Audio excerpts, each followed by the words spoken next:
کسی بھی قوم کو تباہ کرنے کا یہ سب سے آسان طریقہ ہے کہ آپ اس کی نوجوان نسل کو اس قدر جھوٹ اور پروپیگنڈے کے ذریعے متاثر کر دیں کہ وہ اپنے ہی وجود پر سوال اٹھانے لگے، اپنے ہی ملک کے خلاف ہو جائے، اپنی ہی مسلح افواج کی دشمن ہو جائے اور اپنے ہی ملک کی تخریب کاری کرنا شروع کر دے۔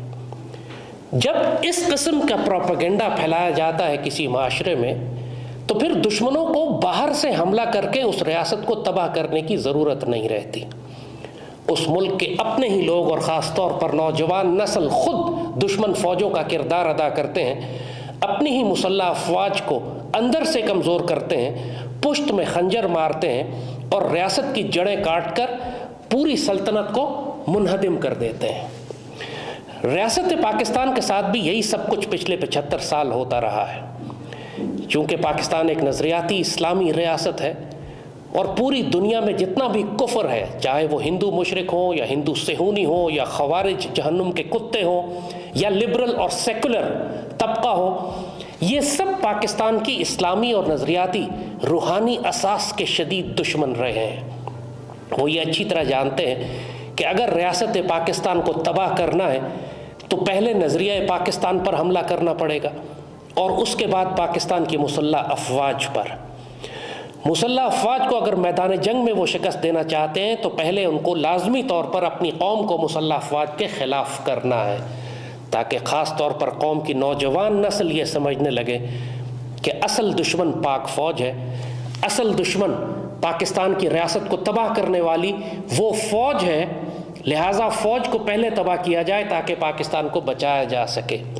یہ اتنا خطرناک نظریہ اور تخریب کاری ہے کہ جو تحریک طالبان پاکستان کے جہنم کے کتوں کی دہشت گردی سے زیادہ خطرناک ہے، کیونکہ ایک خودکش حملہ آور تو 30-40 لوگوں کو قتل کرتا ہے، لیکن ایک نظریاتی تخریب کار پوری نسل کو خراب کر دیتا ہے۔ پچھلے 75 سال پاکستان کی نوجوان نسل کو جن جھوٹے پروپیگنڈوں پر پالا گیا، ہم ان تمام پروپیگنڈوں کو رد کر کے زمین میں دفن کرنے کے لیے اپنی یہ سیریز اللہ کے بندے کر رہے ہیں۔ قوم کی نظریاتی اور روحانی اساس کو بھی زندہ کرنا ہے، اس کو آنے والے اور موجودہ خطرات سے بھی آگاہ کرنا ہے، نظریاتی اور روحانی اساس کو زندہ بھی کرنا ہے اور دشمن کی جانب سے کیے ہوئے تمام جھوٹے پروپیگنڈوں کو رد کرنا ہے اور نوجوان نسل کو صحیح سمت دکھانی ہے، روشنی دینی ہے، تاکہ وہ آنے والے وقتوں میں جو پوری دنیا میں اس وقت تباہیاں مچ رہی ہے اس میں وہ پاکستان کے محافظ بن سکیں، نہ جانے میں، انجانے میں، بیوقوفی میں، جہالت میں پاکستان کے دشمن بن کر خود پاک فوج کے دشمن نہ بن جائیں۔ اس لیے ہماری یہ سیریز، اس میں ہم نے ایک نیا سلسلہ جو شروع کیا تھا، ایک پروگرام ہم اس کا پہلے کر چکے ہیں کہ آپ کی جانب سے جو سوالات ہمیں آتے ہیں ہم ان کا جوابات دیتے ہیں۔ آج بھی ہم نے 5 بہت اہم سوالات، چپتے ہوئے سوالات، ایسے سوالات جن کے ذریعے پاک فوج کے خلاف شدید اور ذلیل پروپیگنڈا کیا جاتا رہا ہے، جیسے کہا تمام طبقوں کی طرف سے، چاہے وہ مذہبی انتہا پسند دہشت گرد خوارج ہوں یا لبرل سیکولر ہوں یا ہندو مشرک ہوں یا یہود ہوں، تو ان سارے ذلیل پروپیگنڈوں کو دفن کرنے کے لیے آج ہم مزید 5 سوال لے کر آئے ہیں، اور وہ سوال انشاءاللہ پھر آپ سعید ہم سے کریں گے، ہمارے ہوسٹ ہیں ہمارے ساتھ۔ آپ لوگوں کے سوالات کو جمع کر کے یہ ایک ایک کر کے سوال کریں گے، ہم جواب دیں گے۔ تو بسم اللہ، آئیے اس سارے ذلیل پروپیگنڈے کو، اس تخریب کاری کو، نظریاتی اور ذہنی تخریب کاری کو جو اس قوم کے ساتھ ہوتی رہی ہے پچھلے 50-70 سال، اس کو آج مکمل طور پر دفن کر دیتے ہیں۔ سعید بسم اللہ کریں۔ زید صاحب، آج کا پہلا سوال یہ ہے کہ ایوب خان کے بارے میں کہا جاتا ہے کہ انہوں نے محترمہ فاطمہ جناح کے خلاف نہ صرف الیکشن لڑا بلکہ ان کو غدار بھی قرار دیا اور دھاندلی سے اقتدار پہ قبضہ کیا. اس بارے میں آپ کی کیا رائے ہے؟ ایک بہت ذلیل اور گھٹیا پروپیگنڈا جو صدر ایوب کے خلاف کیا جاتا ہے، آپ نے اسی کے حوالے سے سوال کیا ہے کہ ایوب خان نے محترمہ فاطمہ جناح کے خلاف الیکشن لڑا اور ان کو غدار قرار دیا.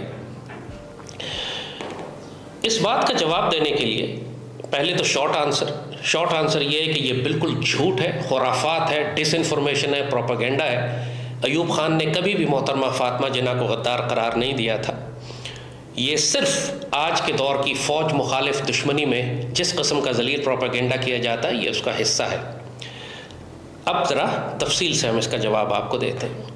یہ بات ہم آپ کو بتا چکے ہیں کہ ایوب خان کا دور پاکستان کا سنہری دور تھا. پاکستان ایشین ٹائیگر بن چکا تھا. زراعت اور صنعت میں ہم ایشیا میں اس وقت سب سے طاقتور ملک تھے، اور دنیا میں یہ بحث ہو رہی تھی کہ اگلے 20 سال میں دنیا کا جدید ترین شہر کون سا ہوگا، کراچی، لندن یا نیو یارک. پاکستان ایک مضبوط صنعتی ترقی کرتا ہوا عالمی طاقتوں میں شامل ہونا شروع ہو گیا تھا، اور اس کی اڑان اتنی شاندار تھی کہ دنیا انگشت بدندان تھی. 60s کے شروع میں ہی پاکستان کے دشمنوں کو نظر آ گیا تھا کہ اگر پاکستان کو تباہ کرنا ہے تو سب سے پہلے ایوب خان کو صدارت سے ہٹانا پڑے گا، کیونکہ وہ بہت مضبوط اور اچھا حکمران تھا، بڑا ویژن تھا اس کا. اس کے بنائے ہوئے 5 ایئر پلانز پوری دنیا لے کر جا رہی تھی، اور وہ یہ ساری تفصیل ہم آپ کو ایوب خان والی ویڈیو میں بتا چکے ہیں.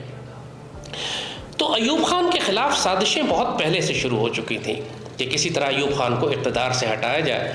پہلے ایوب خان کو ہٹانا مقصد تھا، اس کے بعد پاکستان توڑنا مقصد تھا، اور اس کے بعد پاکستان کی صنعتی ترقی کو تباہ کرنا مقصد تھا. یہ 3 سٹیپس میں دشمنوں کی سازشیں تیار ہو چکی تھیں، اور ان کو اگلے چند سالوں میں آپ نے دیکھا کہ دشمن نے بالکل اسی طرح ان پر عمل بھی کیا. پہلے ایوب خان کو 69 میں ہٹایا، پھر 70 میں الیکشن کرا کے ملک کو توڑا. اس کے بعد ملک کی صنعتی ترقی ذوالفقار علی بھٹو نے ایک رات میں تباہ کر دی. مگر 1964-65 میں ایوب خان ایک صدارتی انتخابات کروا رہے تھے. ایوب تو پہلے ہی صدر تھا، Ayub was already the president of Pakistan. انہوں نے ایک صدارتی انتخاب کروائے، اور اس کا مقصد یہ تھا کہ اپنے اقتدار کو ایک قانونی اور ایک شکل دے دی جائے. اب ایوب خان کو ہٹانے کا اور کوئی طریقہ ملک میں نہیں تھا، کوئی سیاسی طاقت ان کے خلاف کھڑی نہیں ہو سکتی تھی. وہ اتنے مقبول حکمران تھے، ان کی بڑی گرفت مضبوط تھی پاکستان پہ، اور پاکستان کو بڑی خوبصورت طریقے سے ترقی اور مضبوطی کے راستے پر لے کر چل رہے تھے. اس زمانے میں محترمہ فاطمہ جناح بہت ضعیف ہو چکی تھیں. جب سے پاکستان بنا تھا، قائد اعظم کے انتقال کے بعد تقریباً 15-16 سال آپ نے گوشہ نشینی اور خاموشی کی زندگی گزاری تھی. محترمہ فاطمہ جناح مادر ملت ہیں، قائد اعظم کی بہن ہیں، انتہائی قابل احترام ہیں، مگر وہ ایک بہت بوڑھی معصوم خاتون تھیں. پاکستان کی سیاست کو بالکل بھی نہیں جانتی تھیں. پاکستان کی سیاست میں پچھلے 15-16 سال انہوں نے کوئی دخل بھی نہیں دیا تھا، اور وہ خاموشی سے گوشہ نشینی کی زندگی اپنے گھر میں گزار رہی تھیں. تو ایوب خان کے مقابلے پر جو پاکستان کے اس وقت کے بدترین دشمن تھے، خان عبدالغفار خان جو پشتونستان بنانا چاہتا تھا کمیونسٹوں سوشلسٹ کے ساتھ مل کے، وہ تاریخ ہم پوری بتا چکے ہیں آپ کو، اور شیخ مجیب الرحمان جو اگرتلہ سازش کر کے مشرقی پاکستان توڑنا چاہتا تھا. یہ بدترین دشمن جو پاکستان کے تھے، یہ سب گئے محترمہ فاطمہ جناح کے پاس، اور فاطمہ جناح سے فرمایا، انہوں نے کہا کہ آپ ایوب خان کے مقابلے میں الیکشن میں کھڑی ہو جائیں، کیونکہ پاکستان میں اور کوئی وجود ایسا تھا ہی نہیں، کوئی سیاسی لیڈر اتنے بڑے قد کا تھا ہی نہیں. محترمہ فاطمہ جناح جیسے کہا ریٹائر ہو چکی تھیں، بوڑھی خاتون تھیں، گھر میں رہتی تھیں، ضعیف خاتون تھیں، مگر معصوم تھیں. وہ ان ذلیل اور کمینے سیاستدانوں کی باتوں میں آ گئی، اور آپ نے ایوب خان کے مقابلے میں آپ نے اعلان کر دیا کہ میں الیکشن لڑوں گی. میں آپ کا شکریہ ادا کرتی ہوں کہ آپ یہاں بڑی تعداد میں موجود ہیں اور مجھے یہ موقع. Speaking of her election tours, Ms. Jinnah says that wherever she went, huge assemblies gathered. The Muslim League candidate, President Ayub Khan, receives a thunderous ovation as he arrives.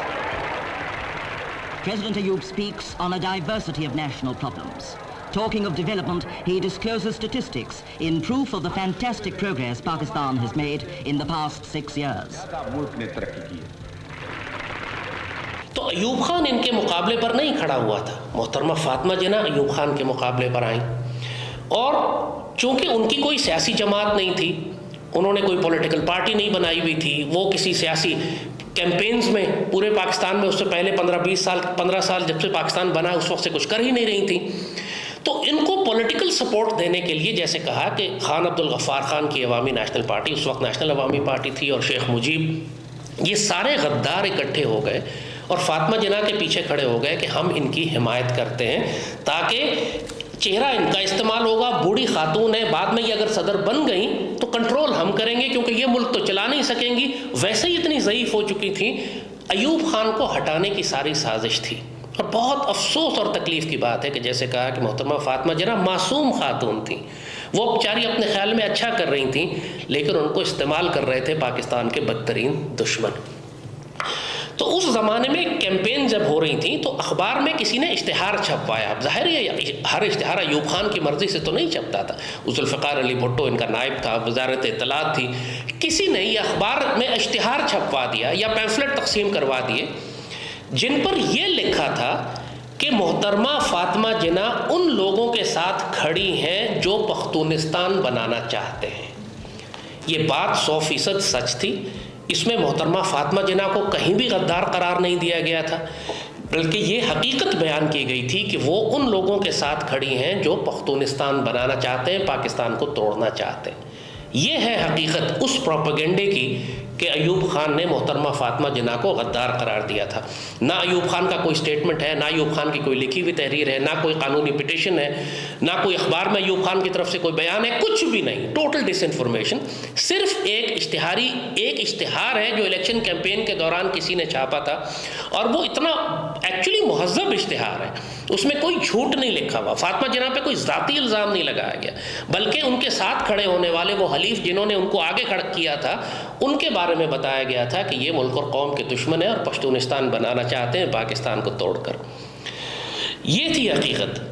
یہ 1965 کی تقریباً بات ہے، فیبروری مارچ وغیرہ میں کئی الیکشنز ہو رہے تھے، اور 1967 میں محترمہ فاطمہ جناح قدرتی طور پر انتقال کر گئی، یعنی جیسے آپ کو کہا نا کہ وہ اتنی ضعیف ہو چکی تھیں کہ ملک چلانے کی صلاحیت ان میں نہیں تھی، اور دشمن بھی اس بات کو جانتے تھے کہ محترمہ فاطمہ جناح کی جذباتی اپیل کو ایکسپلائٹ کر کے، کیونکہ قائد اعظم کی بہن ہیں، مادر ملت ہیں، ہم ان کے پیچھے کھڑے ہو کر پاکستان سے پیار کرنے والے لوگوں کو بیوقوف بنا سکتے ہیں، اور ایوب خان کو ہم اقتدار سے ہٹا دیں گے، اور ایوب خان اگر ایک دفعہ اقتدار سے ہٹ گیا تو پھر پاکستان کو توڑنے سے کوئی نہیں بچا سکتا تھا۔ اور یہ بات آگے جا کے ثابت بھی ہوئی کہ جب بھٹو نے، مجیب نے، یحییٰ خان نے مل کر سازش کی، ایوب خان کو اقتدار سے ہٹایا، تو اس کے بعد 1-1.5 سال کے اندر پاکستان ٹوٹ گیا اور پاکستان کی تمام صنعتی ترقی تباہ ہو گئی۔ یہ تھی وہ سازش جو 1964-65 میں بھی کی گئی تھی، اور سب سے تکلیف دہ پہلو اس ساری سازش کا یہ تھا کہ ان ظالموں نے ایک معصوم خاتون کو ایکسپلائٹ کیا، ان بیچاری کو انکریج کر کے الیکشن میں کھڑا کروا دیا، حالانکہ ان کی کوئی جگہ نہیں تھی الیکشن میں آنے کی۔ آپ نہ سیاست جانتی تھیں، نہ عالمی سازشوں سے واقف تھیں، نہ یہ جانتی تھیں کہ کس طرح دشمن آپ کو استعمال کر رہے ہیں۔ بس ہماری تاریخ کا یہ ایک تکلیف دہ پہلو ہے۔ یہ حقیقت ہے کہ محترمہ فاطمہ جناح کو ایکسپلائٹ کیا پاکستان کے دشمنوں نے۔ وہ نیک اور معصوم خاتون تھیں، اور آخری عمر میں ان سے یہ غلطی کروا دی گئی۔ ظاہر ہے وہ نیک خاتون ہے، لیکن غلطیوں سے پاک تو کوئی بھی انسان نہیں ہے۔ یہ صرف ایک سیاسی اجتہادی غلطی تھی ان کی، اس مادر ملت کے مقام پر کوئی کمی نہیں آتی۔ ان کا جو سٹیٹس قائد اعظم کی بہن کے لحاظ سے تحریک پاکستان میں وہ انتہائی قابل احترام ہے۔ مگر جہاں تک ایوب خان کا تعلق ہے، ایوب خان نے کبھی بھی ان کو غدار قرار نہیں دیا، کبھی ان کے خلاف کوئی مقدمہ نہیں کیا، کوئی بیان نہیں دیا۔ یہ سب تہمت اور جھوٹ ہے ایوب خان کے اوپر۔ اصل سازش یہی تھی، جیسے کہا کہ ایوب خان کو ہٹانے کے لیے دشمنوں نے محترمہ فاطمہ جناح کو آگے کر دیا تھا۔ مگر بہرحال جو الیکشنز ہوئے اس میں ایوب خان میجورٹی سے جیت گیا تو سارا معاملہ ہی ختم ہو گیا، اور اسی طرح پھر وہ واپس خاموشی سے اپنے گھر میں چلی گئیں، اپنی زندگی میں واپس چلی گئیں، اور 2 سال بعد آپ کا انتقال ہو گیا۔ تو یہ ہے ساری کہانی۔ اس میں کبھی بھی ایوب خان نے ان کو نہ گالی دی، نہ ان پر مقدمہ کیا، نہ ان کو غدار کہا۔ آئندہ کبھی اس جھوٹ پر اعتبار مت کیجیے گا۔ زید صاحب، آپ نے اپنی پچھلی ویڈیو میں ذوالفقار علی بھٹو کے بارے میں بہت کچھ بتایا، لیکن ذوالفقار علی بھٹو نے قادیانیوں کو غیر مسلم قرار دیا اور یہ کریڈٹ ان کو دیا جاتا ہے۔ آپ کی اس پہ کیا رائے ہے؟ جب بھی میں پاکستان کے مسلمانوں کو ذوالفقار علی بھٹو کے جرائم کے بارے میں بتاتا ہوں کہ اس ناپاک اور پلید شخص نے کس طرح پاکستان کو نقصان پہنچایا، پاکستان کو توڑا، تباہ کیا، ہماری صنعتی ترقی تباہ کی، پاکستان میں ہر قسم کی فحاشی، برائی، بدکاری، قتل عام اور ظلم کو فروغ دیا، لاکھوں ہزاروں مسلمانوں کو قتل کیا، تو لوگ کہتے ہیں کہ آپ ذوالفقار علی بھٹو کے کارنامے کیوں نہیں بیان کرتے؟ اس نے قادیانیوں کو کافر قرار دیا تھا اور یہ بہت بڑا کارنامہ ہے اور بڑی خدمت ہے اسلام کی۔ اس کا شارٹ آنسر یہ ہے کہ ذوالفقار علی بھٹو نے قادیانیوں کو کافر قرار نہیں دیا تھا۔ وہ سیکولر، لادین، بدکار، زانی، شرابی شخص تھا، قاتل شخص تھا۔ اس کو فرق ہی نہیں پڑتا تھا کہ کون کس مذہب کا ہے، کوئی عیسائی ہے، ہندو ہے، پارسی ہے، قادیانی ہے۔ وہ خود مسلمان ہی نہیں تھا، اس کی اولاد ہندوؤں کی بدھ مندروں میں جا کے پوجا کرتی رہی ہے۔ وہ قاتل بدکار شخص تھا، اسلام سے کوئی تعلق ہی نہیں اس خاندان کا، تو وہ کیوں ایسا عاشق رسول بن جائے گا کہ قادیانیوں کو کافر قرار دے؟ ایسا کچھ ہوا ہی نہیں تھا، واقعات بالکل مختلف ہیں۔ ہم آپ کو تھوڑا سا تفصیل بتاتے ہیں۔ جیسے کہا کہ یہ واقعات ہماری نوجوان نسل نہیں جانتی۔ قادیانیوں کے خلاف پاکستان میں غم و غصہ پاکستان بننے کے بعد سے ہی شروع ہو گیا تھا۔ یہ انگریزوں نے چونکہ اس طبقے کو پالا تھا، یہ جھوٹا نبی بھی انہوں نے ہی پیدا کیا تھا، مقصد مسلمانوں کے درمیان اختلاف پیدا کرنا تھا، انگریزوں سے وفادار طبقہ پیدا کرنا تھا، تو انگریزوں نے بڑی اچھی طرح پالا تھا ان کو، روپیہ پیسہ، جائیدادیں، دولت، اقتدار، عہدہ ان کے پاس تھا۔ تو پاکستان بننے کے بعد بھی یہ مختلف پاکستان کے اندر انہوں نے ٹیک اوور کرنا شروع کر دیا مختلف جگہوں پر، تمام بڑے بڑے عہدے، تمام بڑے بڑے اقتدار، پالیسیز، ان میں ان کا اثر نظر آنے لگا۔ تو ان کے خلاف پہلی باقاعدہ بڑی تحریک 1953 میں چلی تھی، اور پورے لاہور میں ان کے خلاف ایک بغاوت ہو گئی، اور حتیٰ کہ مارشل لاء لگانا پڑا۔ اور اس وقت کی حکومت، کیونکہ خود وہ لادین سیکولرز کے اندر مرزا کی میرا خیال حکومت تھی، لادین اور سیکولر تھے، ان لوگوں نے بڑا سخت کریک ڈاؤن کیا لاہور میں، اور 2 بڑے عالم دین تھے جن کو گرفتار کر کے اس وقت فوجی عدالتوں سے سزائے موت دلوا دی۔ ان کے نام معلوم ہے آپ کو؟ ایک مولانا عبدالستار خان نیازی اور دوسرے مولانا مودودی۔ جی ہاں، ان دونوں بڑے عالم دین کو سزائے موت سنا دی گئی فوجی عدالتوں سے، کیونکہ انہوں نے قادیانیوں کے خلاف تحریک کو لیڈ کیا تھا۔ بعد میں وہ سزا ظاہر ختم ہو گئی، لیکن اس سے آپ اندازہ کریں کہ معاملہ کتنا سیریس ہو گیا تھا۔ تو یہ 1953 کی بات میں آپ کو بتا رہا ہوں۔ تو 1973 میں 74 میں جب بھٹو نے اپنی پارلیمنٹ بنائی ہے، وہ سارا فراڈ کر کے پاکستان کی ریاست پہ قبضہ کرنے کے بعد، تو وہ جیسے کہا بالکل سیکولر اور لادین آدمی تھا، بے شرم، دین سے اس کا کوئی تعلق واسطہ نہیں، اس کو قادیانیوں سے کوئی پرابلم نہیں تھی، مگر اللہ کی اپنی اسکیم تھی۔ ہوا یہ کہ لاہور سے کوئی ٹرین چلی پشاور جانے کے لیے، جس میں اسلامی جمعیت طلبہ کے طالب علم بھرے ہوئے تھے۔ اب وہ ٹرین جب ربوہ پہنچی تو ربوہ اسٹیشن پر، ظاہر ہے چونکہ یہ اسلامی جمعیت طلبہ کے تھے اور قادیانیوں کی وجہ سے مولانا مودودی کو سزائے موت ہو چکی تھی، تو یہ باتیں اس زمانے میں سب اسلامی جمعیت طلبہ کے لڑکوں کو معلوم تھی، تو انہوں نے قادیانیوں کے خلاف نعرے بازی کی، اور جو نعرے بازی کی اسٹیشن کے اوپر، تو ربوہ سے بہت سارے قادیانی آ گئے اور انہوں نے اسلامی جمعیت طلبہ کو بہت مارا۔ کہ پاکستان کے بننے کے بعد قادیانیوں نے اپنا ایک الگ شہر بسایا، یہ ایک ریاست کے اندر ریاست تھی۔ معمول تھا ان کا کہ وہ ہر آنے جانے والی گاڑی کو میں اپنے مذہب کا لٹریچر تقسیم کرتے تھے۔ وہ مرزا قادیانی کے ساتھ صلی اللہ علیہ وسلم لکھا، علیہ الصلوۃ والسلام لکھا ہے، مرزے کی بیوی کو ام المومنین کہہ رہے ہیں، مرزے کے دوستوں کو صحابہ کہہ رہے ہیں، مرزے کی باتوں کو حدیث کہہ رہے ہیں، اس پہ اترنے والی وحی کو قرآن مجید کہہ رہے ہیں، مرزے کے شہر کو مکہ اور مدینہ۔ تو یہ ایک اشتعال تھا۔ تو چاہے 2 منٹ تھے، ان بچوں نے آپس میں کہا یہ کیا یار، یہ ہمیں کیوں لٹریچر دے رہے ہیں؟ وہ جو ان کے لڑکے اور آدمی تھے، انہوں نے پتھراؤ شروع کر دیا، اسے لڑکے کو، میرے آگے والے کو بھی لگا اور مجھے بھی پتھر لگا پیٹھ پر۔ ان کو تھا کہ ان کی جرت کس طرح ہوئی ہے کہ لٹریچر کیوں نہیں لیا۔ یہ پہلا واقعہ تھا 25 سال میں، یہ پہلا واقعہ تھا ان کا۔ تو پیچھے سے ہی ٹرین جو ہی سلو ہوئی کھڑے ہونے کے لیے، تو اس وقت بہت سارے لڑکے جو تھے وہ ٹرین کی طرف بھاگتے ہوئے آنا شروع ہو گئے، لڑکے، نوجوان، ان کے دوسرے آدمی۔ اس کے بعد تماش بین بھی بہت سے تھے۔ جن لوگوں نے ہم پر حملہ کیا وہ تقریباً 400-500 لوگ تھے، تو انہوں نے گھستے ساتھ ہی پہلے ان کو گھسیٹا نیچے، ان کو مارنا شروع کیا. اس کے بعد مجھے کہتے ہیں کہ وہ تمہارا جو ہے نا کون ہے، لیڈر کون ہے. میں نے کہا کیا کرنا ہے تم نے؟ انہوں نے کہا بس تم بتاؤ کون ہے. میں نے کہا میں خود ہوں. جب میں نے یہ کہا تو ایک وہ مگا جو تھا اس کو ایک نے میرے سر پہ مارا، دوسرے نے پیچھے سے پتہ نہیں ڈنڈا تھا یا ہتھوڑی تھی وہ میرے سر پہ ماری.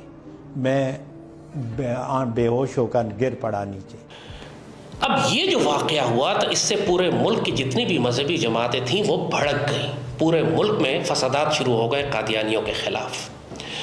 پہلے تو بھٹو نے طاقت کا استعمال کیا، جہاں جہاں فسادات ہوئے اس نے پولیس اور طاقت کے استعمال سے کوشش کی کہ ان کو کچل دیا جائے، مگر حالات بالکل کنٹرول سے باہر ہوتے جا رہے تھے. تمام مذہبی جماعتیں شامل ہو گئیں اس میں، چاہے ان کا کوئی بھی مسلک ہو، جمعیت علماء اسلام، جمعیت علماء پاکستان، مولانا ستار خان نیازی والی، مولانا مودودی والی، تمام مذہبی جماعتیں لوگوں کو لے کر سڑک پر آ گئیں. بھٹو کے خلاف ویسے ہی غصہ تھا. یہ غصہ آپ کو یاد ہوگا کہ یہ بات ہم بتا چکے ہیں کہ بعد میں بھی آنے والے وقتوں میں جب بھٹو کے خلاف تحریک چلی تھی الیکشن کے بعد، تو اس وقت بھی شریعت کے نام پر ہی تحریک چلی تھی، کیونکہ بھٹو خود اتنا لادین اور سیکولر آدمی تھا، اتنا دین کی جڑیں کاٹ رہا تھا، اتنی بے شرمی پھیلا رہا تھا کہ اس کے خلاف جب بھی تحریک چلی ہے وہ مذہب اور دین کے نام پر ہی چلی ہے. بھٹو کو ایکچولی مسلمان بھی شاید نہیں تھا وہ شخص، نام کا ہی مسلمان تھا، لیکن یہ وہ مسلمان تھے جنہیں دیکھ کر شرمائے یہود والی بات تھی اس کے ساتھ. تو بھٹو بہت مجبور ہو گیا. اس نے پہلے تو جیسے کہا طاقت کا استعمال کیا، لیکن کسی نے پھر جو اس کا کوثر نیازی جو اس کا ریلیجس ایڈوائزر تھا، اس کو مولانا وسکی بھی کہتے تھے، استغفر اللہ، جو بڑا مشہور وسکی پیتا تھا اور کہتا تھا میں مولانا بھی ہوں. اس کا نام اس زمانے میں مولانا وسکی مشہور تھا. تو مولانا وسکی نے مشورہ دیا ذوالفقار علی بھٹو کو کہ یہ مذہبی جماعتیں بہت ناراض ہیں، بپھری ہوئی ہیں، پورے ملک میں قادیانیوں کے خلاف آگ لگ چکی ہے، بہتر ہے کہ آپ طاقت کے استعمال کرنے کے بجائے آپ اس معاملے کو پارلیمنٹ میں لے آئیں اور پارلیمنٹ میں ہم اس کو قرارداد پاس کر کے رفع دفع کر دیں گے. اب بھٹو یہاں پر نہ چاہتے ہوئے بھی مجبور ہو گیا کہ اس سارے معاملے کو پارلیمان میں لے کر آئے. اب جب پارلیمنٹ میں بحث شروع ہوئی اس کے اوپر تو کسی نے یہ سوال اٹھا دیا کہ جی اس میں قادیانیوں کا موقف بھی لیا جائے، قادیانیوں کو بلائیں اور ان سے پوچھیں کہ آپ کا موقف کیا ہے، آپ کا عقیدہ کیا ہے، آپ کیا چاہتے ہیں، آپ مسلمانوں کو کیا سمجھتے ہیں، قرآن و سنت اور ختم نبوت کے بارے میں آپ کا کیا یقین اور عقیدہ ہے، ان کو بھی بلایا جائے. اب یہاں پر اللہ کا کرنا یہ ہوا کہ خود قادیانی پھنس گئے. انہوں نے اپنے پیروں پہ کلہاڑی ماری، اپنی چھری سے خود ہی اپنے خنجر سے آپ خودکشی کر لی. ان کا جو مرزا ناصر تھا میرا خیال اس کا نام، اس وقت کا جو جھوٹا ناپاک پلید ان کا لیڈر، اس نے کہا کہ جی میں اسمبلی میں آ کر پوری قادیانی جماعت کی طرف سے، مرزائیوں کی طرف سے اپنا موقف پیش کروں گا. اب پورے پارلیمان بیٹھی ہوئی ہے، اس میں مرزا غلام احمد قادیان کا یہ نمائندہ جا کر کھڑا ہو گیا، بھٹو بھی بیٹھا ہوا ہے، پارلیمان بیٹھی ہوئی ہے، اور اب اس نے اپنا موقف بیان کرنا شروع کیا کہ ہم قادیانی مسلمانوں کو کیا سمجھتے ہیں. وہاں اس کے منہ سے نکل گیا کہ جو مرزا غلام احمد قادیانی پر ایمان نہیں لاتا ہم اس کو کافر سمجھتے ہیں. بس یہ بات اس کے منہ سے نکلنی تھی، پوری اسمبلی میں ہنگامہ ہو گیا، ظاہر ہونا بھی چاہیے تھا. اب بات بھٹو کے کنٹرول سے نکل گئی تھی، کیونکہ ساری اسمبلی میں حتیٰ کہ وہ جو نان ریلیجس پارٹیز کے بھی تھے، وہ جو سیکولر ممبرز بھی تھے، وہ بھی غصے میں کھڑے ہو گئے کہ یہ کیا بکواس ہے. یعنی اگر ہم مرزا غلام احمد قادیانی کو نبی نہیں مانتے تو ہم کافر ہیں کیا، اور تم مسلمان ہو. اب یہ تو بہت پرسنل بات ہے مسلمانوں کے لیے، اس کو تو کوئی مسلمان برداشت نہیں کر سکتا، چاہے وہ کسی سیاسی جماعت کا کیوں نہ ہو. اب مرزا غلام احمد قادیانی کے نمائندے مرزا ناصر، جیسے میں نے کہا شاید اس کا نام تھا، تو اس نے آ کے یہی بکواس کر دی اور بہت بکتا رہا کہ جی تم سب کافر ہو اور ہم مسلمان ہیں اور ہمارے علاوہ کوئی مسلمان ہی نہیں ہے وغیرہ وغیرہ. اس کو تو اٹھا کے وہاں سے باہر پھینکا گیا. اب بات بالکل بھٹو کے کنٹرول سے نکل چکی تھی. ساری اسمبلی نے اجتماعی طور پر اکٹھے ہو کر فیصلہ کیا کہ اب قرارداد پاس نہیں ہوگی، اب قانون پاس ہوگا. اور پھر وہ قانون پاس کیا گیا کہ یہ قادیانی نان مسلم سے، ہم مسلمان ہیں اور یہ کافر ہیں، یہ غیر مسلم ہیں، ان کا جو عقیدہ ہے وہ کسی طرح قرآن و سنت کے مطابق نہیں بلکہ قرآن و سنت کے اوپر نقب لگانے والی بات ہے، لہٰذا ان کو اسلامی قانون، اسلامی ریاست، اس کی پارلیمان کافر قرار دیتی ہے. یہ ہے حقیقت قادیانیوں کو کافر قرار دینے کی. بھٹو نے سر پکڑ لیا اپنا کہ یہ کیا ہو گیا. اس نے تو بلکہ کوثر نیازی سے یہ کہا اپنے لوگوں سے کہ چند دنوں کی بات ہے، میں اس کو بعد میں چینج کر دوں گا، اور میں تو چاہتا ہی نہیں تھا یہ، اور ظاہر ہے وہ تو چاہتا ہی نہیں تھا، اس کو کوئی فرق ہی نہیں پڑتا تھا کہ میں نے کہا کون کافر، کون یہودی، کون قادیانی، وہ تو خود مسلمان ہی نہیں تھا، اس کو اتنا ختم نبوت کا عشق کیسے چڑھ گیا اس کے اوپر؟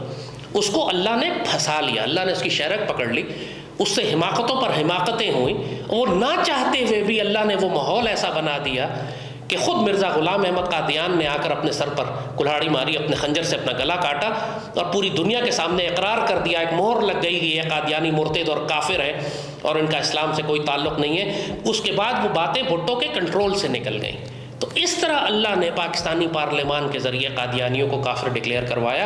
بھٹو نے ان کو کافر ڈکلیئر نہیں کیا تھا، وہ نہ چاہتے ہوئے بھی مجبور ہو گیا، چونکہ وزیر اعظم تھا اور پوری اسمبلی نے قرارداد پاس کر دی اور قانون کا حصہ بنا دیا اس کو، تو بھٹو کچھ کر نہیں سکا۔ جب یہ کانسٹیٹیوشن منظور ہوا 73 کا، احمدیوں کو اقلیت قرار دینے کا فیصلہ یعنی کانسٹیٹیوشن میں آپ نے بعد میں امینڈ کر کے امینڈمنٹ ہوئی، تو یہ سیاسی فیصلہ تھا؟ بھٹو صاحب بالکل سیاسی فیصلہ تھا۔ اس کا مطلب یہ ہے کہ وہ پھر اپنی یعنی پاور پالیٹکس میں کمپرومائزز بھٹو صاحب کے پھر موجود ہیں، بہت زبردست۔ تو یہ امینڈمنٹ جو ہے یہ it was a political decision ہے، ٹوٹلی پولیٹیکل۔ لہٰذا اس کا کریڈٹ بھٹو کو نہ دیں، وہ تمام علماء جو اس وقت موجود تھے، خاص طور پر مولانا مودودی، عبدالستار خان نیازی، اور فضلو کا جو باپ تھا مفتی محمود، اس نے بھی خاصا اس میں کردار کیا تھا۔ تو یہ جہاں تک قادیانیوں کا تعلق ہے، وہاں ساری مسلمان جماعتیں اکٹھی تھیں، تو اس کا کریڈٹ کسی صورت میں بھی بھٹو کو نہیں جاتا۔ بھٹو ناپاک اور ذلیل شخص تھا، تو اس نے جتنا نقصان پاکستان کو پہنچایا ہے، واللہ اس کا تو مزار جو بنا ہوا ہے اس کو تو زمین سے فلیٹ کر دینا چاہیے، اور اس کو قبر سے نکال کے 9 دفعہ پھانسی دینی چاہیے۔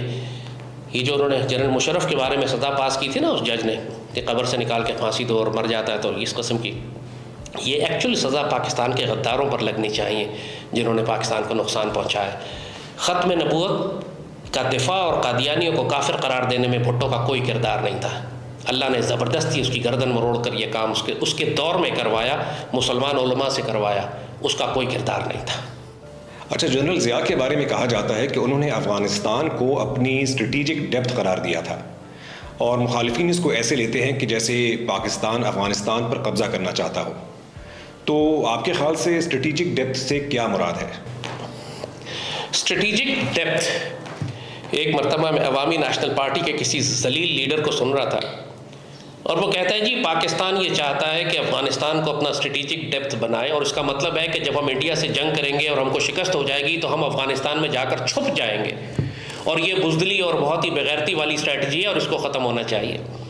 جو شخص یہ بات کر رہا تھا خود وہ دنیا کا اسفل السافلین اور پرلے درجے کا ناپاک اور ذلیل انسان ہے۔ یہ پختونستان والے جو ہمیشہ پاکستان توڑنے کے لیے اس قسم کی خرافات اور بکواس بکتے۔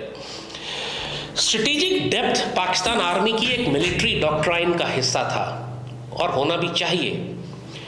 اس کا صرف ایک مطلب ہے، کیونکہ پاکستان آپ دیکھ رہے ہیں کہ لمبائی میں ایک ملک ہے، بھارت بہت چوڑا ہے، پاکستان کے پاس اتنی چوڑائی نہیں ہے، اتنی ڈیپتھ نہیں ہے، اتنی گہرائی نہیں ہے پاکستان کے پاس کہ ہم بہت پیچھے تک اپنے دفاع کو کر سکیں۔ تو اس کے لیے پاکستان نے ایک اسٹریٹجی اور پالیسی بنائی تھی کہ ہم مغربی سرحدوں پر جو حکومتیں ہیں وہ پاکستان کی دوست حکومتیں رکھیں گے۔ ہم اس بات کا اطمینان کریں گے کہ افغانستان میں جو حکومت آتی ہے وہ پاکستان کی حلیف اور دوست حکومت ہے، تاکہ بھارت کبھی بھی ہماری پشت سے، ہمارے پیچھے سے آ کر پاکستان کو نقصان نہ پہنچا سکے۔ یہ مطلب ہے اسٹریٹجک ڈیپتھ کا۔ ہم نے اسی لیے افغانستان میں مجاہدین کی مدد کی تھی کہ وہاں سوویت یونین پہلے موجود تھا۔ سوویت یونین ہمارا دشمن ملک تھا جو اس جانب سے پاکستان کی پشت کو خطرے میں ڈال رہا تھا، اور اس جانب سے بھارت ہمیں خطرے میں ڈال رہا تھا۔ اس لیے ہم نے افغان مجاہدین کی مدد کی، سوویت یونین کو وہاں سے نکالا۔ ہم نے کوشش کی کہ وہاں پر ایک ایسی حکومت آ جائے جو پاکستان کی دوست ہو، اور اس اسٹریٹجک ڈیپتھ کے ویژن کو روکنے کے لیے جنرل ضیاء کو شہید کیا گیا تھا، اور اس ویژن کو روکنے کے لیے بے نظیر اور نواز انسٹال کیے گئے تھے یک بعد دیگرے، تاکہ پاکستان کی افغان پالیسی بالکل تباہ ہو جائے۔ پھر جب افغان طالبان آئے تو پاکستان کی اسٹریٹجک ڈیپتھ قائم ہو گئی تھی، افغانستان میں ایک دوست حکومت آ گئی تھی۔ پھر اسی اسٹریٹجک ڈیپتھ کو پاکستان کی تباہ کرنے کے لیے 9/11 کے بعد امریکن نے افغانستان پر حملہ کیا، اور اسی اسٹریٹجک ڈیپتھ کو ختم کرنے کے لیے پھر انڈینز نے جہنم کے کتے خوارج پیدا کیے افغانستان میں، جو آج تک ہمارے لیے پرابلم کریٹ کر رہے ہیں۔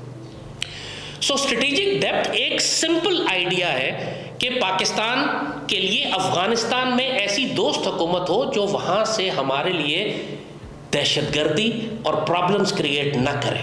اب ظاہر ہے یہ تو ایک نیچرل ملٹری اسٹریٹجی ہے, نیچرل جیو پولیٹیکل ایک فریم ورک ہے. اس کا کوئی تعلق اس بات سے نہیں ہے کہ پاکستان کو جب شکست ہو جائے گی افغانستان میں انڈیا کے خلاف تو ہم افغانستان میں جا کے چھپ جائیں گے. یہ بالکل بے شرم آدمی ایسی بات کرے گا جو کہ ہے بے شرم وہ. So strategic depth is a major security doctrine for Pakistan, اور اس کا سمپل مقصد یہی ہے کہ ہمارے پاس افغانستان ایک دوست ملک کی حیثیت سے ہو تاکہ ہماری پشت محفوظ رہے. اس پر کس کو اعتراض ہو سکتا ہے؟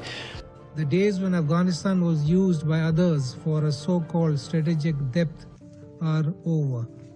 Such skewed approaches have only brought misery to the people of Afghanistan and the mayhem in the region. Peace and stability in Afghanistan are critical imperatives that all of us need to collectively strive for. India will continue to play its role in pursuit of this objective. اسی لیے ہم افغان طالبان سے بھی بات کر رہے ہیں, اسی لیے ہم یہ جہنم کے کتوں کو بھی ختم کرنے کی کوشش کر رہے ہیں, اسی لیے ہم کوشش کر رہے ہیں کہ بھارت کا انفلوئنس افغانستان میں کم کیا جائے. اور ہمارے لیے اسٹریٹجک ڈیپتھ اتنی امپورٹنٹ ہے کہ دشمن جانتا ہے اس بات کو, اسی لیے بار بار وہ افغانستان میں آ کے فساد کھڑا کرتے ہیں پاکستان کے خلاف, کہ جب تک افغانستان میں فساد رہے گا اس وقت تک پاکستان ڈیسٹیبلائز ہوتا رہے گا. علامہ اقبال نے جو مشہور بات کہی تھی, آسیا یک پیکر آب و گل است, ملت افغان درو پیکر دل است, فساد او فساد آسیا است, کساد او کساد آسیا است. یعنی پورا ایشیا جو ہے ایک مٹی اور جغرافی کا, آپ پیکر آب و گل است, مٹی اور پانی کا ایک جغرافی کا نام ہے ایشیا جو ہے, اور اس ساری جغرافی میں افغانستان اس کا دل ہے. اگر افغانستان میں جنگ رہے گی تو پورا ریجن ڈیسٹیبلائزڈ رہے گا, اگر افغانستان میں امن ہوگا تو پورا ریجن سٹیبل رہے گا. یہ ہے اسٹریٹجک ڈیپتھ. علامہ اقبال کی اس ویژن اور آئیڈیالوجی کے اوپر پاکستان کی اسٹریٹجک ڈیپتھ ڈاکٹرن ہے کہ افغانستان کو سٹیبل رکھو. افغانستان اگر ڈیسٹیبلائزڈ ہوگا تو پاکستان ڈیسٹیبلائزڈ ہوگا. اس میں کس پاکستانی کو اعتراض ہو سکتا ہے؟ یہ تو ہماری نیشنل ڈاکٹرائن ہے اور ہونی چاہیے آئندہ ہمیشہ کے وقتوں کے لیے کہ ہم افغانستان کو پرامن رکھیں. جب تک وہ پرامن ہے پاکستان پرامن رہے گا اور ہم مشرق میں اٹھنے والے اپنے فتنوں اور دشمنوں کا مقابلہ کر سکیں گے. یہ اسٹریٹجک ڈیپتھ ہے. تو اگر قائد اعظم نے جس طریقے سے پاکستان کی فارورڈ پالیسی افغانستان کی طرف بنائی تھی اس کا مقصد بھی یہی تھا. بعد کے وقتوں میں جو ہم پشتونستان والے فسادیوں کے خلاف لڑتے رہے اس کا مقصد بھی یہی تھا. افغان جہاد کا مقصد بھی یہی تھا. اور آج امریکنز کے نکلنے کے بعد جو ہم افغان طالبان کو انگیج کر کے TTP کو ختم کرنے کی کوشش کر رہے ہیں اس کا مقصد بھی یہی ہے, افغانستان کو سٹیبلائز رکھنا. لوگ کہتے ہیں, الزام لگاتے ہیں کہ پاکستان افغانستان کو ڈیسٹیبلائز رکھنا چاہتا ہے. پاکستان کے انٹرسٹ میں ہی نہیں ہے یہ بات. سب سے زیادہ خطرہ اگر پاکستان اپنے لیے کریٹ کرنا چاہتا ہے تو افغانستان کو ڈیسٹیبلائز رکھے گا. پاکستان کے لیے سیکیورٹی انشورنس اور گارنٹی یہ ہے کہ افغانستان سٹیبل ہو. ڈیسٹیبلائز کرنے سے دشمنوں کو فائدہ ہے, پاکستان کو نہیں. پاکستان کبھی بھی افغانستان کو ڈیسٹیبلائز نہیں کرے گا. پچھلے 75 سال سے افغانستان کے ذریعے ڈیسٹیبلائزیشن پاکستان میں آ رہی ہے. پاکستان کبھی بھی افغانستان کو ڈیسٹیبلائز نہیں کرتا رہا. تو یہ سمجھ لیں بہت اچھے طریقے سے, اسٹریٹجک ڈیپتھ کا مطلب ہے افغانستان میں امن ہو, اور صرف پاکستان کے دشمنوں, کافروں اور ذلیلوں کو تکلیف ہے اس بات سے, پاکستان سے پیار کرنے والوں کو نہیں. جنرل پرویز مشرف پر یہ الزام لگایا جاتا ہے کہ انہوں نے اکبر بگٹی کا قتل کیا. اس بارے میں آپ کیا کہیں گے؟ جنرل مشرف کے دور پر ہم نے بہت زیادہ تفصیل سے بات نہیں کیا ابھی تک, لیکن سب سے بڑے ان پر جو الزامات لگائے جاتے ہیں, کچھ بڑے بڑوں کا تو ہم نے جواب اپنی پچھلی ویڈیو میں دے دیا تھا, لیکن یہ ایک الزام ان کے اوپر ہے کہ انہوں نے اکبر بگٹی کو قتل کیا. اس کا پہلا شارٹ آنسر یہ ہے کہ پاکستان آرمی نے اور جنرل مشرف نے اکبر بگٹی کو قتل نہیں کیا. اکبر بگٹی نے پاک فوج کے افسروں اور جوانوں کو شہید کیا اور پھر خودکشی کر کے کتے کی موت مارا گیا. یہ ریالٹی ہے. اس کی تفصیل اب ہم آپ کو بتاتے ہیں. جیسے کہا کہ پاکستان کی نوجوان نسل بالکل بھی تاریخ کو نہیں جانتی. یہ باتیں نہ کتابوں میں لکھی جاتی ہیں نہ میڈیا پر بیان کی جاتی ہیں, صرف سیاسی بیانیہ ہے جو جھوٹ پر مبنی ہوتا ہے, اور اس کا مقصد ہوتا ہے پاک فوج کے خلاف پروپیگنڈا کیا جائے. نواب اکبر بگٹی قبیلے کا سربراہ تھا, اور جن علاقوں سے سوئی کی گیس نکلتی ہے اور وہاں معدنیات ہیں اور یہ پورے پاکستان کو سوئی کی گیس جو آتی ہے, ان سارے علاقوں پر اس کا قبضہ تھا. مگر یہ ایک ظالم اور سفاک سردار تھا، اتنا ظالم کہ اپنے ہی قبیلے پر ظلم کرتا تھا۔ بگٹی قبیلے کی 3 بڑی شاخیں ہیں، راہیجہ بگٹیز، کلپر بگٹی اور مسوری بگٹی۔ اکبر بگٹی راہیجہ بگٹی سے تعلق رکھتا تھا، تو اس نے یہ کیا کہ اپنے ہی بگٹی قبیلے کے جو مسوری اور کلپر تھے، جو کہ ہزاروں کی تعداد میں تھے، ان سب کے خلاف اس نے اعلان جنگ کر دیا، سب کو مار مار کے اپنے علاقوں سے، گاؤں سے نکالا اور ان کو دربدر کر دیا۔ جنوبی پنجاب میں، ملتان میں، ڈیرہ غازی خان میں 15-20 سال سے یہ بیچارے ذلیل و خوار ہو رہے تھے کہ ان کو گھروں سے نکال کر ان کو پاکستان کے اندر مہاجر کر دیا گیا تھا۔ اور اکبر بگٹی نے ان کی زمینوں پر قبضہ کر لیا اور ساری رائلٹی جو سوئی گیس کی ملتی تھی، اربوں خربوں روپیہ، وہ سب کچھ، ساری پیٹرولیم کمپنی سے مائننگ، ایکسپلوریشن لائسنسز اور ان کی فیس اور ان کے پیسے، ٹوٹل بلیک میل کر کے یہ پوری ریاست پاکستان کو بلیک میل کر رہا تھا اور برسوں سے کر رہا تھا۔ 1971 میں یہ گورنر تھا، 77-70 بھٹو کے دور میں یہ گورنر تھا بلوچستان کا، اس وقت سے یہ ٹوٹل کنٹرول اس کا اپنے علاقے کا اور اقتدار اور اختیار میں ہمیشہ رہا۔ لیکن اس نے ڈیرہ بگٹی کو سب سے پسماندہ علاقہ رکھا ہوا تھا بلوچستان کا، اس بات کے باوجود کہ گیس یہاں سے نکلتی تھی۔ پورے ڈیرہ بگٹی میں کسی کے گھر گیس نہیں تھی، اس میں حکومت پاکستان کا کوئی دخل نہیں تھا، اکبر بگٹی کا فیصلہ تھا کہ صرف میرے گھر میں گیس ہوگی اور کسی اور کو گیس نہیں ملے گی۔ وہاں نہ وہ اسکول بننے دیتا تھا، نہ کالج، نہ تعلیم، نہ سڑکیں، نہ صحت کا کوئی مراکز، کیونکہ جس طرح ہمارے انٹیریئر سندھ میں ہوتا ہے کہ زرداری کے علاقوں میں آپ جا کے دیکھیے، جس طرح یہ وڈیرے حکومت ہی اس طرح کرتے ہیں کہ جب تک کہ ان کے سارے علاقے کے لوگ بالکل پسماندہ پتھر کے دور میں نہ رہیں، اس وقت تک یہ ان پر حکومت نہیں کر سکتے۔ تو اکبر بگٹی نے سب سے زیادہ ظلم اپنی ہی قوم پر کیا، بگٹی قبیلے پر کیا۔ یہ بگٹیوں کا ایک سب سے بڑا ٹرائب ہے کلپر سب ٹرائب، کلپر بگٹی، اس کا ایک تھا لیڈر جو خان محمد کلپر تھا، اس کے بچوں کو اس نے قتل کر دیا تھا بگٹی نے، اور 60,000 لوگوں کو اس نے پنجاب اور سندھ میں بھیجا ہوا تھا، اس بار وہ ٹینٹوں میں سڑ رہے تھے وہاں 15 سال سے ہمارے آنے سے پہلے۔ تو لوگ جینوسائیڈ کی باتیں کرتے ہیں دنیا میں ادھر ادھر، سب سے بڑی جینوسائیڈ یہ یہاں یہ بگٹی کر رہا تھا اپنے لوگوں کے ساتھ، اپنے بگٹیوں کے ساتھ، ان کو ہم لے کر گئے ہیں۔ تو یہ ہے حقیقت جو انفارچونیٹلی ملک میں ہمارے لوگ جو سیاست چمکاتے ہیں وہی حقیقت بولتے نہیں ہیں۔ وہ علاقے کی ترقی کے لیے بھی کبھی وہ مخلص نہیں تھا۔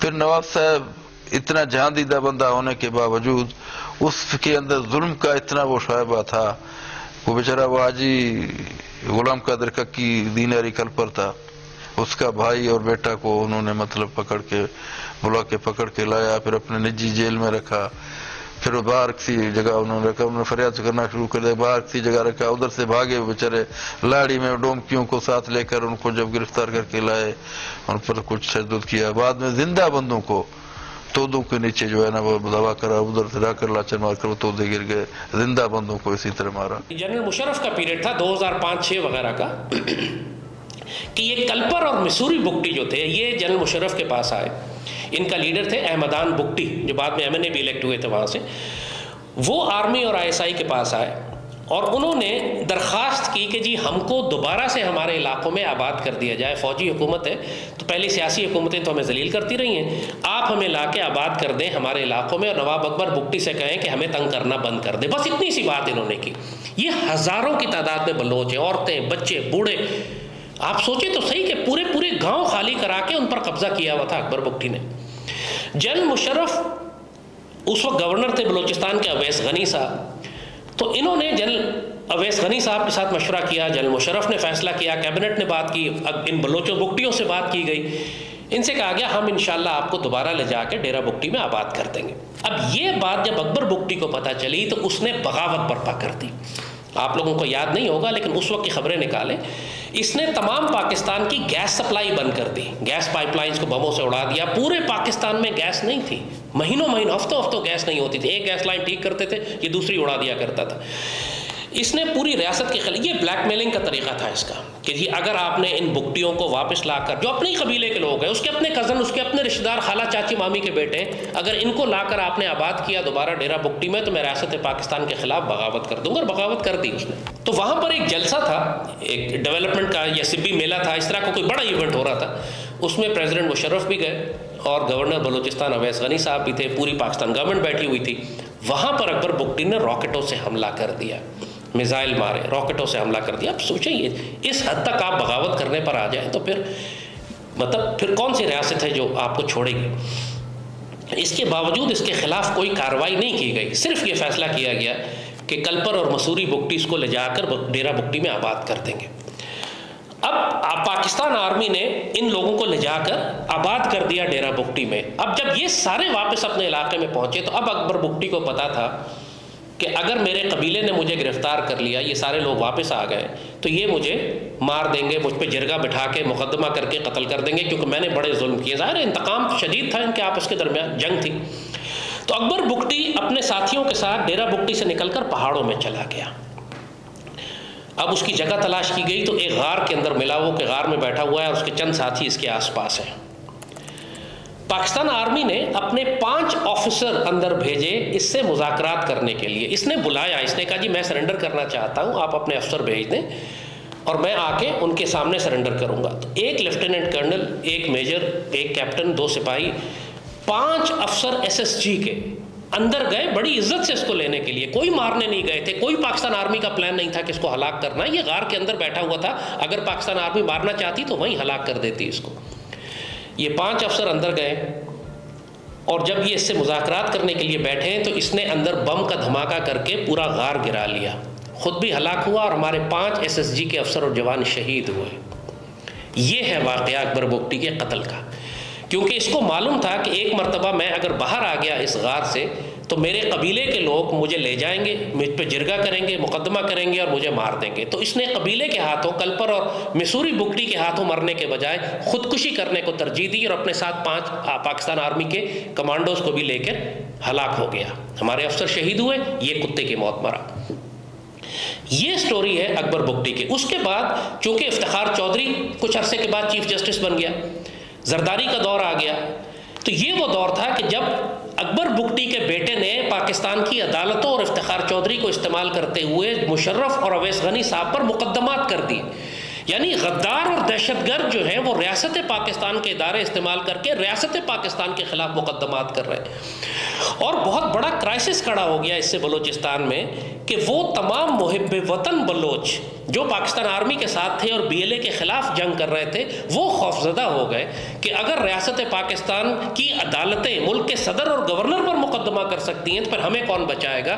نتیجہ اس کا یہ ہوا کہ افتخار چودھری اور زرداری کی ان حرکتوں کی وجہ سے پورے بلوچستان میں بلوچستان لبریشن آرمی کی دہشت گردی پھیل گئی, کیونکہ محب وطن بلوچ خاموش ہو کے بیٹھ گئے کہ جی جب صدر کو کوئی نہیں بچا رہا جو مشرف ہے, گورنر کو کوئی نہیں بچا رہا, تو ہمیں کون بچائے گا. مکمل جھوٹے مقدمات کہ پاکستان آرمی نے اکبر بگٹی کو قتل کر دیا, حالانکہ ڈاکومنٹڈ پروف ہے, ثابت شدہ بات ہے. یہ خود اس کے اپنے قریبی ساتھیوں نے ڈیلی ٹائمز میں, یہ نجم سیٹھی کا اخبار نکلتا, نجم سیٹھی تو خود پرانا بلوچستان لبریشن آرمی کا دہشت گرد ہے, اس کے اخبار میں یہ خبر چھپی کہ اس کے قریبی ساتھی نے اکنالج کیا ہے کہ نواب اکبر بگٹی نے گرفتاری سے بچنے کے لیے خودکشی کی تھی.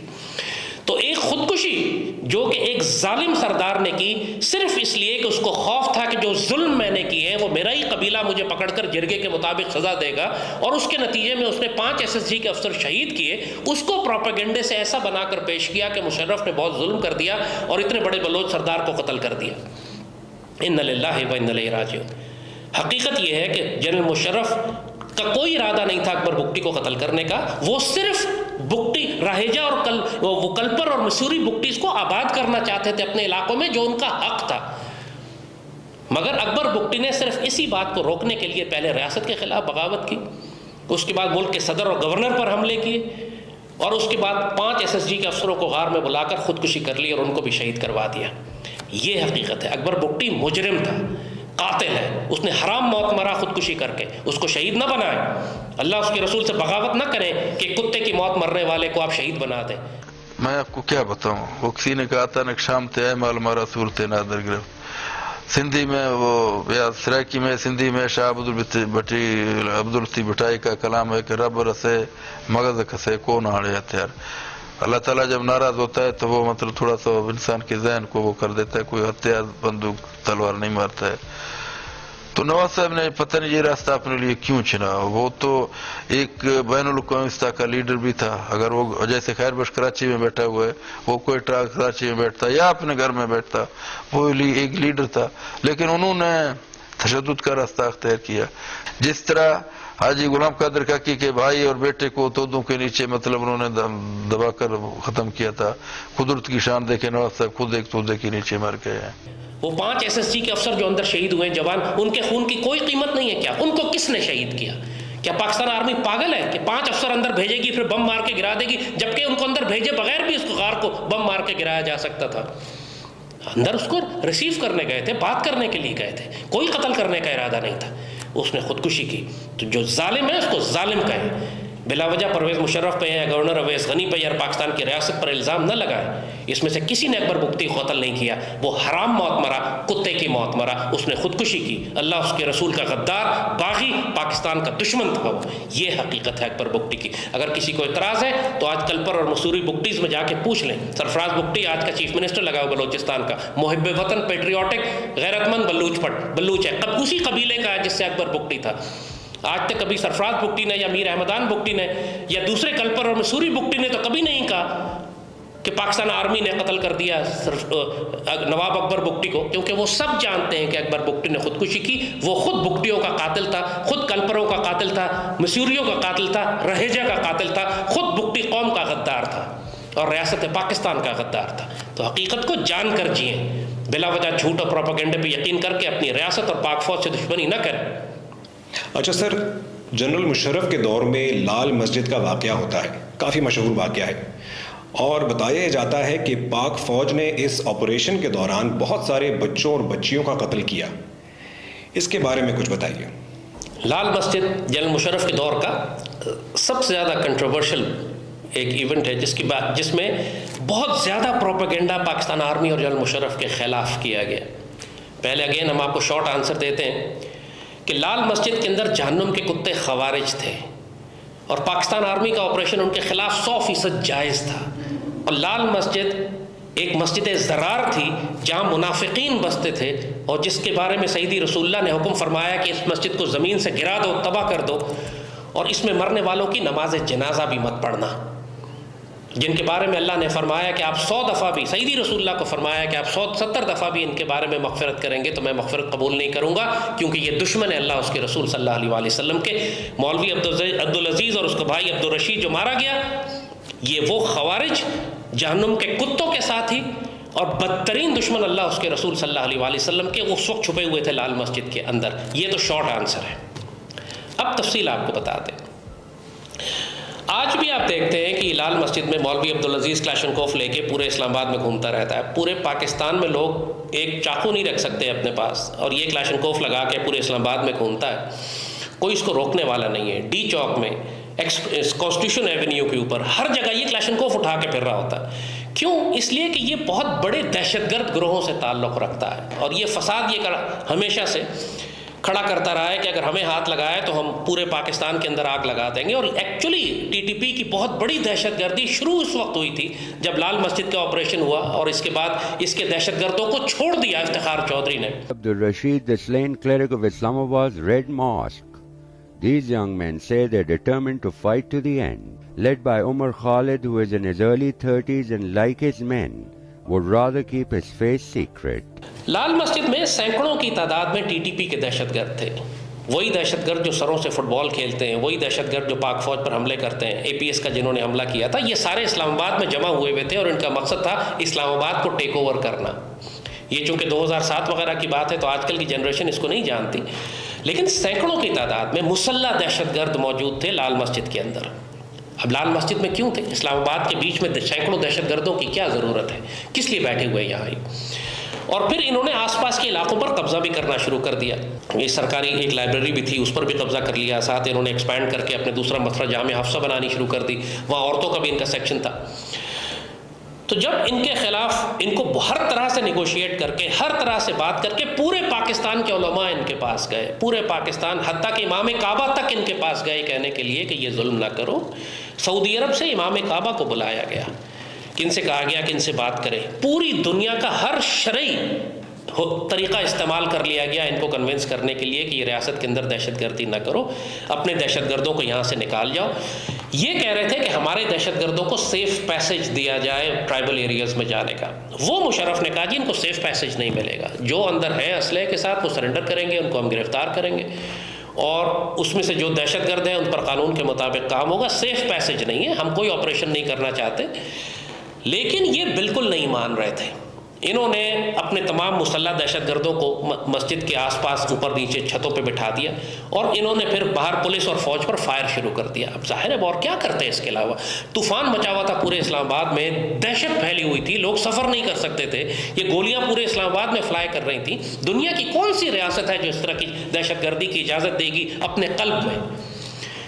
تو پھر ظاہر ہے ان کو گھیر لیا گیا, ان سے کہا گیا کہ آپ سرنڈر کریں اور سرنڈر کے نتیجے میں پھر سینکڑوں کی تعداد میں ان کی عورتیں اور بچے جتنے بھی تھے وہ سارے باہر نکال لیے گئے. یہ بالکل ایک جھوٹا پروپیگنڈا ہے کہ اندر عورتیں اور بچے مارے گئے. اس وقت اگر آپ مولوی عبدالعزیز اور مولوی عبدالرشید کی ویڈیو تو اٹھا کے دیکھیں تو ایسا شرمناک جھوٹ بول رہے تھے کہ جو استغفر اللہ انسان کہتا واقعی یہ منافق اور کذاب ہے. کہتا ہے کہ جی آرمی نے رات جو گولیاں چلائیں اور جو دھماکہ ہوا اس کے نتیجے میں کئی 100 بچیاں شہید ہو گئیں. تو ان سے جب پوچھا گیا وہ بچیاں کدھر ہیں جو شہید ہوئیں, کہتی ہم نے راتوں رات دفن بھی کر دی. راتوں رات تم نے کہاں دفن کر دی؟ اگر اس وقت تم نے کہتے ہو راتوں رات دفن کر دی تو آج کدھر ہے لاشیں ان کی جن کو تم نے راتوں رات دفن کر دیا مسجد کے اندر؟ بالکل جھوٹ اور خرافات, اس لیول کی ڈس انفارمیشن. تو اس وقت سینکڑوں کی تعداد میں بلکہ 1,500 کے قریب جتنے بھی انوسنٹس تھے, عورتیں تھے, بچے تھے, وہ سب نکال دیے گئے تھے. آپ کو یاد ہوگا وہ واقعہ کہ خود مولوی عبدالعزیز یا عبدالرشید کی بیوی تھی, وہ نکلی بہت ساری بچیوں کے ساتھ اور نکال کے ان کو پورا رخصت کر دیا گیا. انہی عورتوں میں پھر عبدالعزیز نے بھی بھاگنے کی کوشش کی. مولوی عبدالعزیز کیسے نکلا تھا آپ مجھے پتہ ہے, برقعے والی تصویر جو اس کی نظر آ رہی ہے آپ کو, اس لیے کہ اجازت دے دی گئی تھی کہ عورتیں اور بچے نکل جائیں سارے یہاں سے. تو ساری عورتیں نکل گئیں اور عبدالرشید خود برقع پہن کر ان میں چھپ کر نکل رہا تھا, پکڑا گیا, جوتے پہنے ہوئے تھے کم وقت مردوں والے.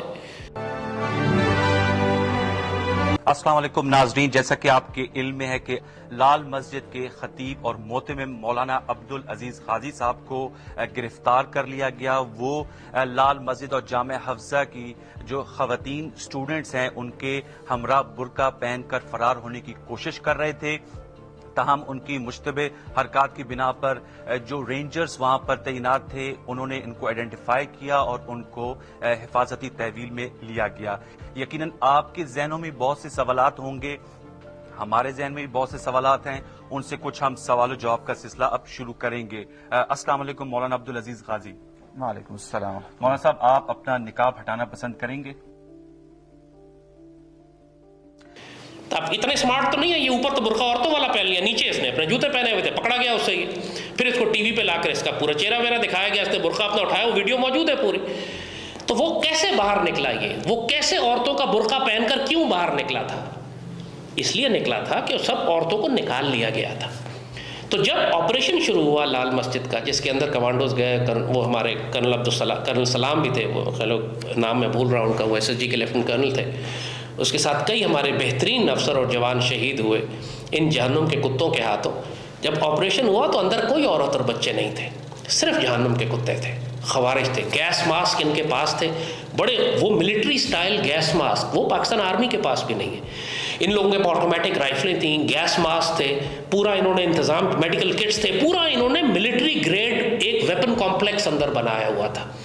اور اتنا خوفناک کمپلیکس تھا, ظاہر ہے اس کے نقشے تو SSG کے پاس نہیں تھے. ہمیں تو نہیں معلوم تھا کہ کس کس جگہ کے اوپر انہوں نے مورچے بنائے ہوئے ہیں اور بنکر کھودے ہوئے ہیں اور کہاں کہاں کنسٹرکشن کی ہوئی ہے, کیونکہ لال مسجد کے اندر ان کے مدرسے کے اندر تو کوئی جا ہی نہیں سکتا تھا.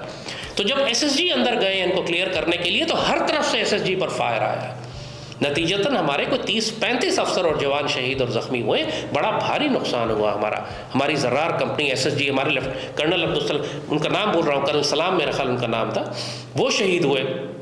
لیفٹیننٹ کرنل SSG کے کمانڈنگ آفسر شہید ہو گئے, ان کے ساتھ اتنے سارے میجرز اینڈ کیپٹنز اینڈ ہمارے اسپیشل فورسز.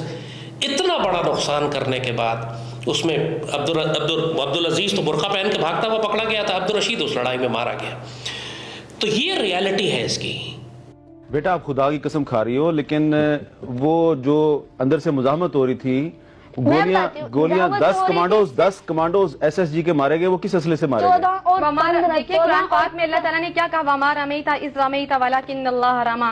جب غزوہ احد ہوئی، یہ غزوہ احد کی یاد تازہ ہوئی ہے، غزوہ بدر کی یاد تازہ ہوئی ہے. ایک طرف 313 مسلمان تھے، دوسری طرف مسلح کفار تھے. تو جب مسلمانوں نے ان پر فتح پائی تو اللہ تعالیٰ نے اپنے حبیب پر یہ آیات اتاری، وَمَا رَمَيْتَ إِذْ رَمَيْتَ وَلَكِنَّ اللَّهَ رَمَى. اے حبیب تو نے نہیں ان کو مارا، تو اپنا تیر پھینک رہا تھا، لیکن حقیقت میں وہ تیر اللہ کی طرف سے تھا. اللہ نے اس چیز کو تازہ کیا ہے کہ ہم نے وہ نہیں کیا، وہ اللہ کی ہماری. جی اب میرا خیال ہے جلال صاحب، قرآن و سنت کے لحاظ سے یہ بالکل شرعی آپریشن تھا، کوئی بات قرآن و سنت کے خلاف نہیں تھی اس میں. اس قسم کے کارروائی کرنے والوں کے بارے میں اللہ نے فرمایا ہے کہ ان کے ہاتھ اور پاؤں مخالف سمتوں سے کاٹ کر ان کو سولی چڑھا دو. یہ مسجد زرار ہے، اس کو فلیٹ کر دینا چاہیے تھا. انفارچونیٹلی ایک لال مسجد جو اسلام آباد کی تاریخ کا حصہ تھی، اس پر آج بھی خوارج قابض ہے. یہ بد نصیبی کی بات ہے لیکن یہ حقیقت ہے. قرآن کا حکم اگر نافذ کرنا ہے، سیدی رسول اللہ کا حکم نافذ کرنا ہے، تو یا تو ان کو نکال کر قتل کر دیں یہاں سے، یا فلیٹ کر دیں، اس کو برابر کر دیں اور یہاں پر اپنے شہداء کی یادگار بنا دیں جو ان جہنم کے کتوں کے خلاف لڑتے ہوئے شہید ہوئے.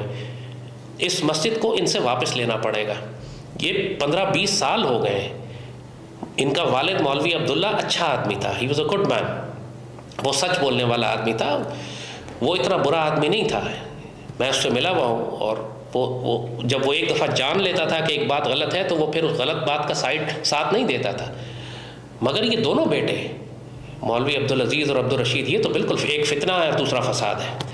ان دونوں نے جتنی تکلیف پاکستان کو پہنچائی ہے، ایک تو کتے کی موت مارا گیا، دوسرا ابھی زندہ ہے خارجی اور تنگ کر رہا ہے پوری ریاست پاکستان کو، دہشت پھیلاتا ہے. اس نے ابھی بھی اندر بہت سارے دہشت گرد رکھے ہوئے ہیں اور وقت پڑنے پر یہ اندر سے نکلیں گے اسلام آباد کے اندر دہشت گردی کرنے کے لیے. ریاست پاکستان کو ان کا معاملہ حل کر دینا چاہیے. کیسے ممکن ہے کہ قانون سب پہ برابر نہیں ہے؟ کیسے ممکن ہے کوئی اور شخص تو ایک پستول اور ایک رائفل لے کے بھی کانسٹیٹیوشن ایون پہ ریڈ زون میں ڈی چوک پہ نہیں جا سکتا، اور یہ شخص کندھے پہ کلاشنکوف لٹکا کے گھومتا ہے، کوئی اس کو ہاتھ نہیں لگاتا.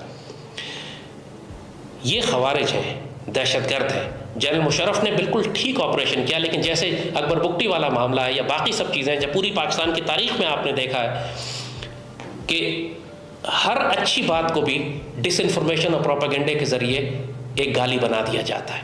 کیونکہ مجھے اتنا یاد ہے کہ تقریباً 150-200 صحافی موجود تھا نیشنل ڈیفنس یونیورسٹی میں، اور وہاں پریزیڈنٹ مشرف جو تھے وہ ساروں کو ایڈریس کر رہے تھے، اور وہاں ساروں نے ایک ہی سوال کیا کہ جی آپ لال مسجد آپریشن کب کر رہے ہیں؟ تو مجھے یاد ہے کہ تک مشرف صاحب نے کہا کہ جس دن ایک لڑکی کا بھی سر پھٹ گیا اگر وہاں پہ تو آپ لوگ ہی ہمارے خلاف امیجز دیں گے اور تصویریں دیں گے.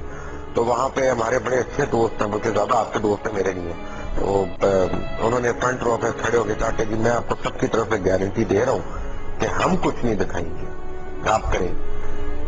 آپ آپریشن کیوں نہیں کر رہے اگر لال مسجد میں اتنا انلیگل ویپن ہے، اتنا انلیگل آدمی ہے؟ وہ آپ کی کون سی مجبوری تھی کہ 1 سال یا 1.5 سال ان کو پالتے رہے آپ کو؟ لال مسجد نہیں، یہ تو حامد میر بھی ادھر تھا میرے خیال میں، تھا وہ. ہاں اس کو یہ پھر آپ کو یاد ہوگا اس نے کیا سوال کیا، اس نے کیا تھا آپ کو گارنٹی دیتے ہیں ہم رپورٹ نہیں کریں گے. ہاں میں نے اسے کہا تھا کہ میں ابھی کرتا ہوں اور کیجولٹیز پھر ہوں گی نا وہاں تو پھر تم ہی میرے اگینسٹ بولنا شروع کر دو. اس نے کہا تھا میں نہیں بولیں گے، یہی کہا تھا. اب دیکھو سب سے زیادہ کیا کریں. جنرل مشرف میں جو مرضی خرابیاں ہوں وہ ہم تفصیل سے بات کر چکے ہیں اپنی پہلی ویڈیو میں، لیکن جہاں تک اکبر بگٹی کا تعلق ہے قتل کا، اس میں جنرل مشرف بالکل بے قصور ہیں. اکبر بگٹی نے خودکشی کی تھی، پاکستان آرمی نے اس کو قتل نہیں کیا، وہ جہنمی آدمی ہے، اس نے پاک فوج کے افسر شہید کیے. بالکل اسی طرح لال مسجد کا معاملہ ہے. لال مسجد میں کوئی ظلم نہیں ہوا، کوئی عورتیں اور بچے نہیں مارے گئے، صرف جہنم کے کتے تھے، خارجی تھے جن کو پاک فوج نے مارا، اور پاک فوج کی بہت بڑی تعداد میں افسر اور جوان شہید ہوئے. بالکل جائز آپریشن تھا، قرآن و سنت کے مطابق تھا، اس میں کوئی غیر شرعی کام نہیں تھا، اور اس میں جنرل مشرف کا کوئی قصور نہیں ہے. آئندہ کبھی بھی اس ڈس انفارمیشن اور جھوٹ اور پروپیگنڈے پہ یقین کر کے خوارج کا ساتھ مت دیجیے گا اور اپنی فوج کو کمزور نہ کیجیے گا، ورنہ یہی جہنم کے کتے آپ کے گلے کاٹ رہے ہوں گے. یہ کسی وعدے کی پاسداری نہیں کرتے، کوئی عہد پورا نہیں کرتے، یہ ناپاک اور پلیت اور بدترین جھوٹے اور منافق ہیں.